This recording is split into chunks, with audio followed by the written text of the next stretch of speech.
6 completed anime that are masterpieces. Now, I love anime. I'm a big anime guy, and the fact that I'm always waiting for the next season of a show.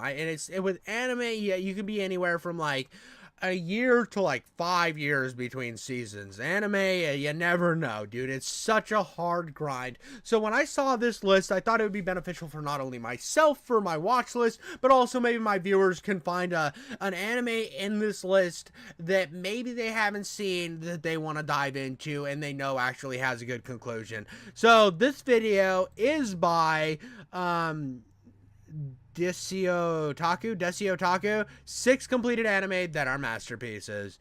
Let's get right into the video. Hi guys, I'm back with another video. And are you guys tired of watching these incomplete anime and waiting endlessly for new seasons? Yes, I am. Please elaborate for me. Don't worry, I've got you. Today, I'm gonna share 6 amazing anime that are fully completed. By the way, I know he's gonna get to it, and I know I'm pausing within 13 seconds.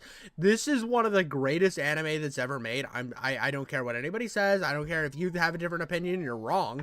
This is the only time I will tell you that you're absolutely unabashedly wrong on your opinion. Is if you don't think Mob Psycho is peak. So no waiting, just or Mob 100, whatever it's called. For entertainment. So let's begin the video. On number 6, Terror in Resonance. Meet 9 and 12. 2 genius teenagers with tragic backstories, a knack for explosives, and an aesthetic so cool it makes the Matrix look outdated. Together they form Sphinx, a terrorist duo that drops cryptic riddles while casually blowing up Tokyo landmarks. Because why not? Their goal, to expose a dark government conspiracy and look effortlessly cool while doing it. Then there's So what you're telling me, he said the Matrix. The vibes I'm getting right away is we got Fight Club. We got almost Fight Club aesthetics here. And when I saw it from the creator of Cowboy Bebop, you know that my Micro Johnson is slowly approaching average size, hitting that grower, not a shower type vibe, if you know what I mean. There's Lisa, a walking bad luck charm who stumbles into their chaos and somehow ends up as their unofficial sidekick. Meanwhile, Detective Shibazaki, the only competent cop on the force, is racing against time to solve their riddles before the city turns into fireworks. With breathtaking animation, a plot that keeps you on the edge of your seat, and a soundtrack by the legendary Yoko Kanno. Seriously, the music— when I heard Yoko, I almost thought Ono, and I'm like, bro, I don't want to be anything a part of what she's been doing, bro. She better get the Beatles. Actually, I'm not even a big Beatles fan. I think they're kind of overrated. I know people are going to put me in the comments, well, Beatles aren't overrated. I don't care about your opinion. This is an opinion that I know that people will call me wrong about, but I will double down all day. It's like my hatred of Naruto. I don't like Naruto, and I think the Beatles are overrated. You can do with that what you will. Music alone is a masterpiece. Terror in Resonance is an absolute must-watch. It's thrilling, emotional, and will leave you questioning who the real villains are. Also, prepare to cry, and it's short, so you can easily binge-watch this anime. On number 5. Honestly, that one looks right up my alley. That's something I'm gonna have to watch. So we got one for the watch list, boys. Now I know you guys were worried. I know you guys were sitting there. You were juicing your penises, just hoping we'd find one. And it was like, oh, are these 6 gonna have at least maybe one thing for me? And it did, dude. It came out of the game. It stretched my elongated nipples out into a really hard-shaped projectiles that I can fire out at Mach 5. We know that I'm already fucking happy about this shit. Fruit Basket. Meet Toru Honda, a high school girl who, after her mother's death, decides that living in a tent is the way to go. But plot twist, she unknowingly sets up a camp on the property of the— By the way, I started watching this with my wife. This is way more up my wife's alley. My sister watches the show all of the time. She is a big fan of Fruit Basket.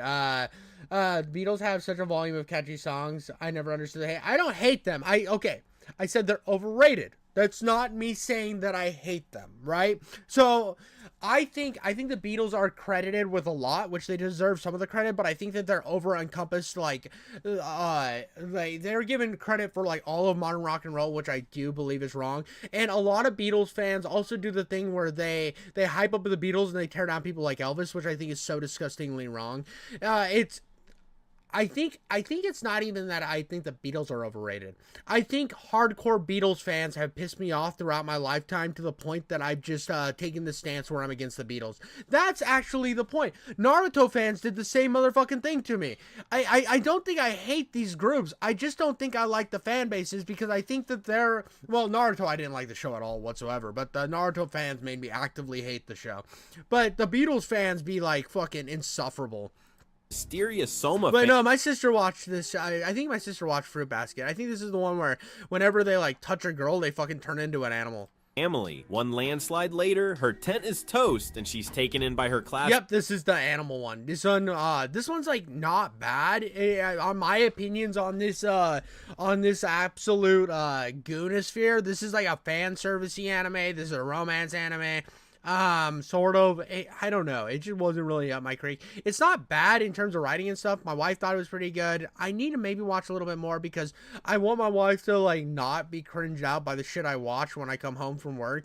And maybe I should put a little more time in this one. She might be more interested because she seemed to be interested in the first few episodes. Classmate Yuki Soma and his cousin Shigu Rei. Just when things couldn't get more awkward, Kyo, who literally crashes into the scene, challenging Yuki to a fight. In the chaos, Toru accidentally discovers the Soma family's big secret. They're cursed to transform into animals of the Chinese zodiac when hugged by the opposite sex, or when see, this premise is just so fucking stupid, though. I'm sorry.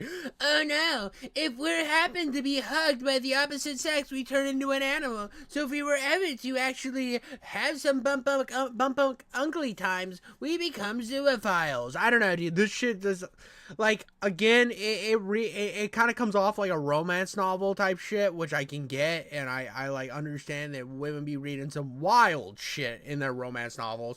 Like, I was talking to a friend of mine the other day because I was like making jokes about how my wife reads every woman. You think your wife doesn't read romance novels? Get the fuck out of here. Your girlfriend and your wife be reading the most vile shit in the entire world, and you don't even know about it. Like, I was talking the other day to somebody about it, like making jokes about it, and she's like, I read one, she was like, that was wild, where like this dude stabbed by her head in this stabbed a knife by her head in the bed and then made her ride the knife handle like a dildo. And I was like, damn, bro, these fucking romance novels do not hold anything back. They are worse than anything you could possibly imagine, and they're just the smut books be going wild. That's half of TikTok's fan base right there. They're stressed. Now, Toru's living with a bunch of guys who can turn into animals at the drop of a hat. Can she keep their secret and help them break the curse? Or will she just end up with a house full of furry friends? This anime is great, especially the first 2 seasons. It's got that old high school anime vibe, which I really loved, and I highly recommend if you like school romance. On number 4.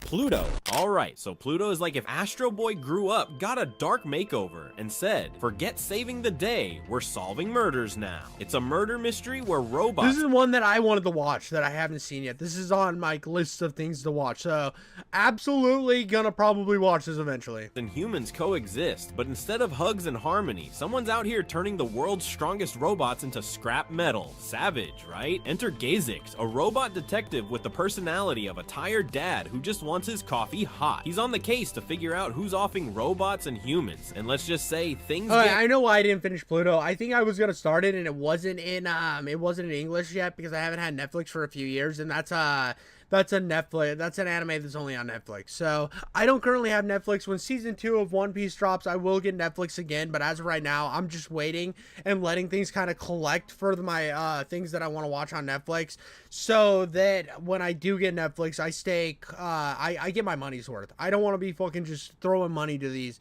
streaming services that I'm not using.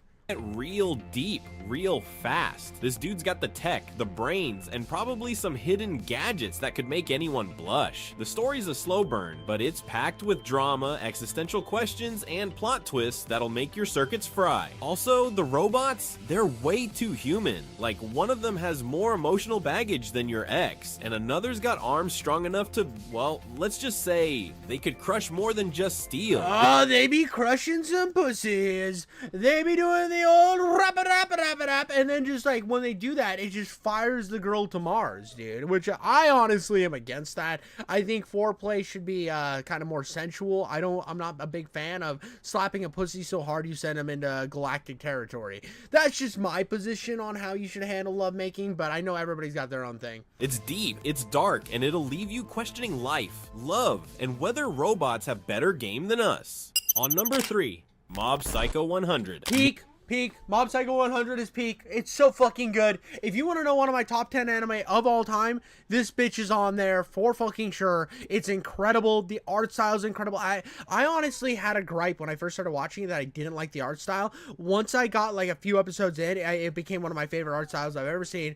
It's written by the guy who wrote One Punch Man. I'm juicing my fucking penis right now, bro. I'm so fucking hyped about this shit that it's so fucking good. This is one of my favorite anime of all time. Meet Mob, a middle schooler with the emotional range of a potato, but the psychic power of a literal god. He just wants to live a normal life, impress his crush, and maybe get ripped with— By the way, his emotional range isn't like that wild, but it's a character thing of him. So like you might be thinking, oh, he's a boring protagonist. No, when he does feel emotion, he goes like fucking like giggity schmoodle mode on the beat, bro, and he just goes fucking wild. And it's part of like his charm and what it builds on the story. It's not just, oh, we have the funny stone-faced protagonist, kind of like a copy of One Punch Man where he's overpowered and very kind of like that boring character trope. You might think that because it's written by the same guy, but his emotional moments are incredible in the anime. with the Body Improvement Club, but life has other plans. Enter Reigen, Mob's mentor and self-proclaimed world's greatest psychic, who is actually just a con artist with the confidence of 10 CEOs. He exploits Mob's powers for ghost-busting gigs while delivering inspirational speeches like a discount life coach. Meanwhile, Mob keeps running into crazy Esper villains, cult leaders, and psychic gangs who all want to fight him. But joke's on them, Mob doesn't even care about being the strongest. Will Mob learn to control his emotions before he explodes? Literally?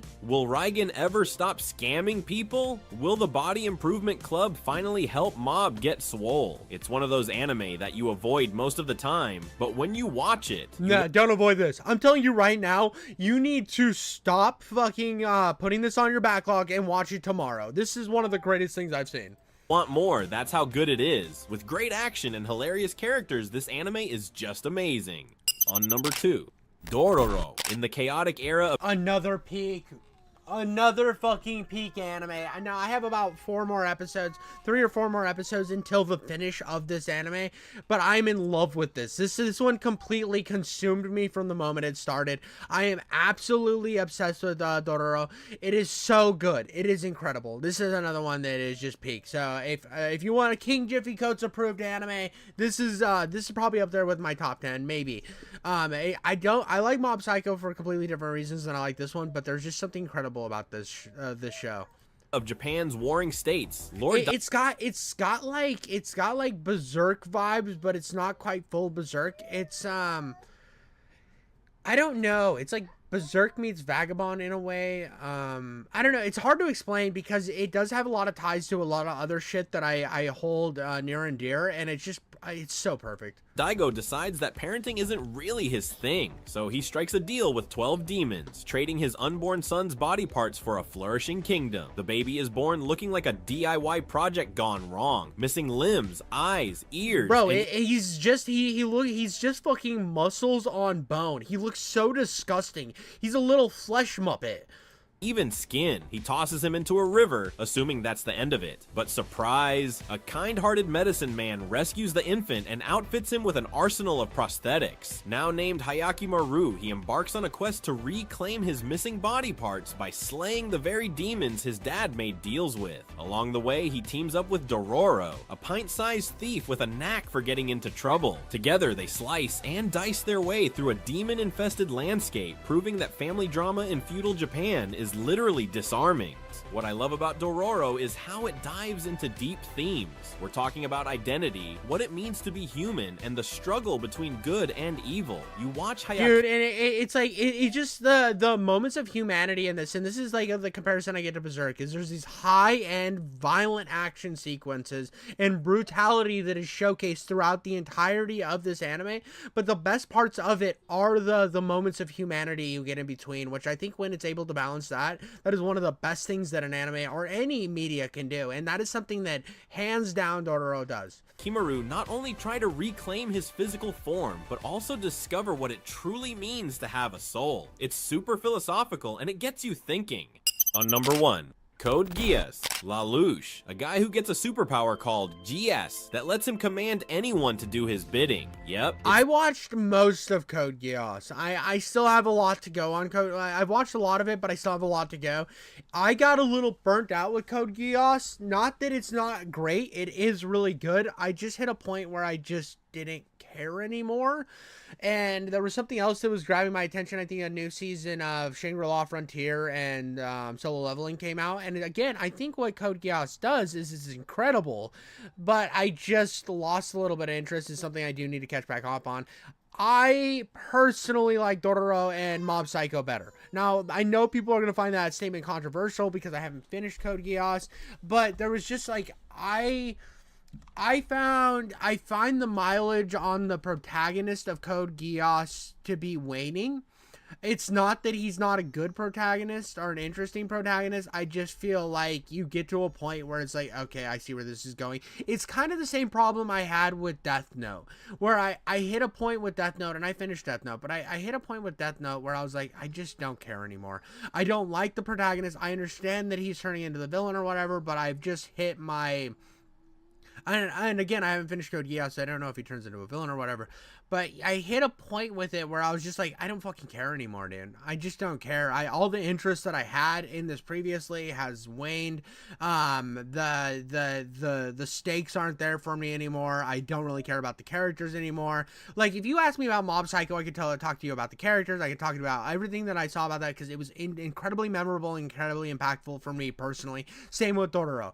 Now, when it comes to Code Geass, a lot of it I've already kind of forgotten, and that to me is a proving point throughout. Like, as I get older, the more I remember something, the more it actually had impact for me. In Code Geass, the fact that I haven't finished it and I started watching it like last year and I've already forgotten most of it is just like a proving point that it didn't hit as hard for me as it did a lot of people. It's like having a universal remote, but for people. He leads a rebellion against the mighty Britannian Empire, which is basically like the world's most overbearing parent, with strategic brilliance, epic mecha battles, and enough plot twists to make your head spin faster than a Beyblade. This anime is a roller coaster of political intrigue, family drama, and moral dilemmas wrapped in stylish anime flair. Not only does it serve up a feast of clever dialogue and jaw-dropping... I think what really lost me is when I got to where he was like really eating up the fact that he was like the super villain guy, and the shit was just kind of like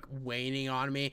I think I need to give this another shot. I was liking what I was seeing, but I'd hit a point where he was like, look how cool I am, we blew up the building, look how cool I am, I'm the super secret super villain guy, did you not see how cool I was? And I was just getting so, I don't know, I lost a little interest about halfway through the anime, stopped watching to watch something else. I need to finish it because everyone says this shit's peak. Twists, but the animation and soundtrack are so top-notch they could probably win an Oscar if anime got Oscars. It's a must-watch masterpiece that will have you laughing, gasping, and maybe even questioning your own life choices. Whether you're in it for the action or the deep emotional... I also saw that there was a Hulu original. The reason I started watching Code Geass is I thought it tied into this newer anime that's like on Hulu called Code Geass, like Anal Butt Plug 5000 or something. I can't really remember what the actual name of it is.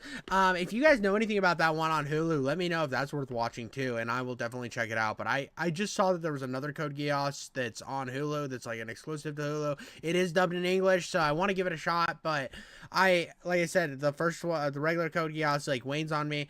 I'm kind of interested in the other one, so if it's worth finishing this and checking that out, I definitely will do it. roller coaster. Code Geass proves that being a rebel can be ridiculously cool. You will love the main character and whatever he does. I highly recommend this one cause of this anime's amazing. Again, I disagree. I didn't love everything he was doing. I found some of the times he was being so like, Look at me, I'm the cool.